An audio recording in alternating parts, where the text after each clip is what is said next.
suis le Dr Jacques Friedman, je suis ravi de vous accueillir pour vous parler aujourd'hui dans la nourriture, dans la nutrition, des protéines. La nourriture qui nous nourrit, qui nous a fait vivre et qui font vivre nos enfants, nos petits-enfants, qui fait vivre la Terre depuis des années et des siècles, la nourriture est composée de 4 éléments qui sont l'eau, les protéines, les graisses et les sucres.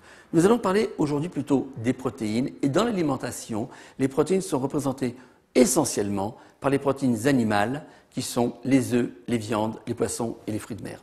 Il y a bien entendu des protéines végétales, mais elles sont un petit peu incomplètes du point de vue biochimique, donc je ne fais que les citer, mais elles existent. Les protéines sont indispensables à la vie pour faire les muscles, pour faire pousser beaucoup d'organes, vraiment pour l'énergie. Les protéines sont très importantes. Alors, dans les protéines, nous avons dit, numéro 1, les œufs.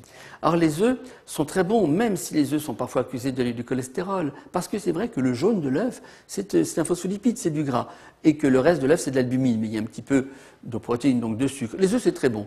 Mangez les œufs avec intelligence. Prenez par exemple un œuf plutôt que 2, mais mangez les œufs 2 à 3 fois par semaine, même 4 fois par semaine.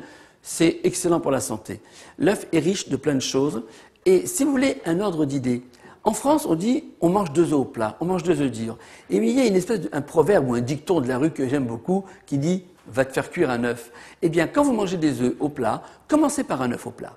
Et puis, si vraiment vous avez faim pour le deuxième, allez le faire cuire. Le fait d'aller le cuire, de travailler, de marcher, vous l'avez mérité parce qu'il faut mériter sa pitance. Mais si je vous mets 2 œufs au plat, voire même 3 œufs au plat dans une assiette, vous les mangerez parce que c'est tellement bon. Donc, mangez les œufs avec intelligence, 3-4 fois par semaine. Commencez par un, et si vraiment vous voulez un deuxième, allez-y. Un autre exemple, quand vous faites une omelette pour 2 personnes, au lieu de mettre 5 œufs, mettez-en 3 ou 4, vous voyez, un petit œuf de moins. Voilà, comme ça, il y aura peut-être un peu moins de cholestérol, mais vous aurez vos protéines. Alors, après les œufs, nous avons maintenant les viandes. Il y a une classification internationale qui est source de confusion. Il y a la viande blanche, la viande rouge et la viande noire. Il y a la viande blanche qui recouvre 1. La volaille, 2. Le veau, 3. Le mouton, 4. L'agneau, 5. Le lapin et 6. Le porc. Voilà les viandes blanches. Et quand on parle de viande blanche, en général, les gens pensent à la volaille. Mais non, le veau, qui est une viande rose, rentre dans la catégorie des viandes blanches parce que c'est une classification de vente. Mais bien sûr, dans les viandes blanches, la volaille est excellente. Source de vitamines, source de protéines, bien entendu, un peu moins de fer que la viande rouge. Alors la volaille, sous toutes ses formes, est excellente. Le blanc de poulet, la cuisse de poulet qui est plutôt rosée, et même un petit truc, si vous aimez ça, un poulet rôti ou un poulet à la broche, allez, permettez-vous de manger la peau. Un poulet bouilli avec la peau très épaisse, je vous demanderai dans ce cas-là de laisser un petit peu la peau, voilà pour les gourmets.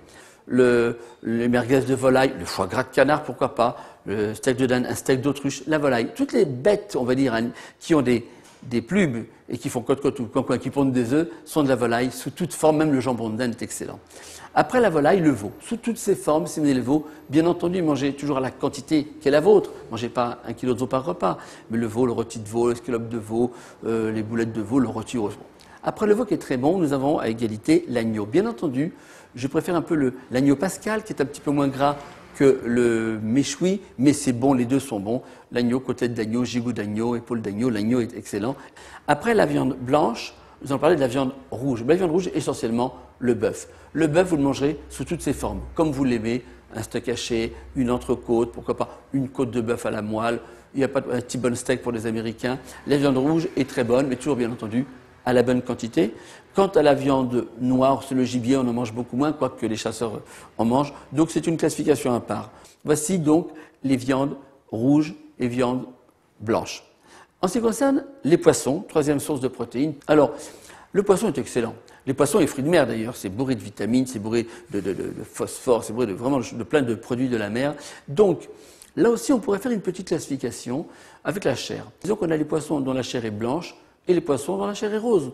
Mais ils sont aussi bons l'un que l'autre, bourrés d'oméga 3, bourrés de plein de vitamines. Alors, prenons les poissons en chair rose. Eh bien, le saumon, c'est très bon, qu'il soit frais, qu'il soit fumé, qu'il soit grillé. C'est très bon le saumon.